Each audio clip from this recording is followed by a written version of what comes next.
দেখুন, হিন্দু ক্যালেন্ডার অনুযায়ী আষাঢ় মাসের দ্বিতীয় দিনে অথবা জুন মাসের লাস্ট উইকে অথবা জুলাই মাসের ফার্স্ট উইকে প্রত্যেক বছর এই রথযাত্রার অনুষ্ঠান অনুষ্ঠিত হয়।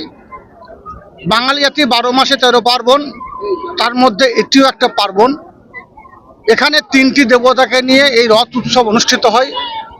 জগন্নাথ, তার ভাই বলভদ্র এবং বোন সুভদ্রা একটা কাঠের রথে করে, বিশাল বিক্রম কাঠের রথে করে তাদের দড়ি করে টেনে নিয়ে যাওয়া হয় এবং 7 দিন তারা মাসির বাড়িতে থাকে। তারপর ফের তারা জগন্নাথ মন্দিরে ফিরে আসে। এটাই রথযাত্রার বৈশিষ্ট্য। আমরা ছোটবেলা থেকে হিন্দু মুসলিম সমস্ত সম্প্রদায়ের মানুষ এই রথযাত্রা উৎসবের দিনে সামিল হয়। হিন্দু ধর্মের রীতি রেওয়াজ অনুযায়ী যারা সনাতন ধর্মে বিশ্বাসী মানুষ আছেন তারা পূজা অর্চনা করেন এবং তাদের পূজা অর্চনা সহযোগিতা করার জন্য, তাদের উৎসাহ দানের জন্য, বাংলার সংস্কৃতি অনুযায়ী, কৃষ্টি অনুযায়ী, কালচার অনুযায়ী তাদের পাশে আমরা থাকি, তাদের উৎসাহ দানের জন্য। সেটাই আমরা করছি, সেটাই আমরা করতে এখানে এসেছি। বীরভূম জেলা পরিষদের সভাধিপতি এবং একজন ইসলাম ধর্মের মানুষ হয়ে এই জগন্নাথ দেবের পরিদর্শন কেমনভাবে দেখছেন? একটা সম্প্রীতি। দেখুন, সবার আগে আমি একজন মানুষ। বৈষ্ণব কবি চণ্ডীদাস তিনি বলে গেছেন, সবার উপর মানুষ সত্য, তাহার উপর নাই। স্বভাবতই আমরা মানুষ ধর্মে বিশ্বাস করি, মানুষে পূজা করি।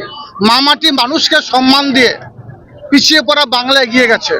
আমাদের মাননীয় মুখ্যমন্ত্রী মাননীয় মমতা বন্দ্যোপাধ্যায় এটাই আমাদের শিখিয়েছেন, আগে মানুষের সেবা করো, মানুষকে ভালোবাসতে শেখো। সেটাই আমরা করছি। তাই মানুষকে ভালোবাসতে গেলে সবার প্রথম যে ধর্মের মানুষ তারা যে দেবতায় বিশ্বাসী, যে ফুলে তারা সন্তুষ্ট, তাদেরকে সেই ফুলে, সেই দেবতার পূজা অর্চনা করার জন্য তাদের সব দিকে সহযোগিতা করার বার্তা মাননীয় মুখ্যমন্ত্রী মাননীয় মমতা বন্দ্যোপাধ্যায় দিয়েছেন। আমরা সেটাই দিচ্ছি। কোরআন বাইবেল ঘাটুন, সেখানেও দেখতে পাবেন একটা ধর্মের মানুষ অন্য ধর্মকে সহযোগিতা করার বার্তা সেখানেও দেওয়া আছে। এটাই আমরা শিখেছি, এটাই আমরা করছি, এটাই আমরা করব। যদিও ভারতবর্ষের বর্তমান রাজনৈতিক পরিস্থিতিতে কিছু রাজনৈতিক সুবিধাবাদ মানুষ আছে যারা ধর্ম নিয়ে মানুষের মধ্যে বিভাজন করতে চাইছে, যারা ধর্ম নিয়ে রাজনীতি করতে চাইছে, মানুষের মধ্যে বিভাজন করতে চাইছে।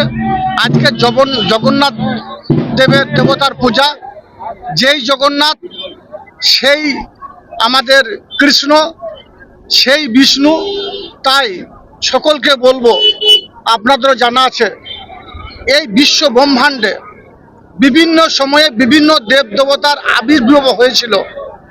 এই ধরনের যারা নররাক্ষস, যারা বিশ্ব ব্রহ্মাণ্ডকে ধ্বংস করতে চেয়েছিল, তাদেরকে উৎখাত করে সুন্দরভাবে এই বিশ্ব ব্রহ্মাণ্ড যা রক্ষা করেছে, সেই জন্য এই দেব দেবতাদের আবির্ভাব হয়েছিল। আজকের দিনে সনাতন ধর্মে বিশ্বাসী মানুষদের কাছে আমার আবেদন, আপনারা পূজা করুন, সঙ্গে সঙ্গে এটাও বলুন, সেই দেবতার কাছে আশীর্বাদ নেন যেন আমরা বাংলার বুকে হিন্দু, মুসলমান, শিখ, খ্রিস্টান, ইসাই সমস্ত সম্প্রদায়ের মানুষ যেভাবে একসঙ্গে বসবাস করছি, আমাদের মধ্যে কোনো ভেদাভেদ যেন না হয়, আমাদের মধ্যে কোনো ধর্ম বৈষম্য যেন না হয়, আমাদের মধ্যে উচ্চ নিচে কোনো ভেদাভেদ যেন না থাকে, এই আশীর্বাদ যেন আমাদেরকে জগন্নাথ দেবতা আমাদেরকে করেন, এই আবেদন রইল আপনাদের মাধ্যমে।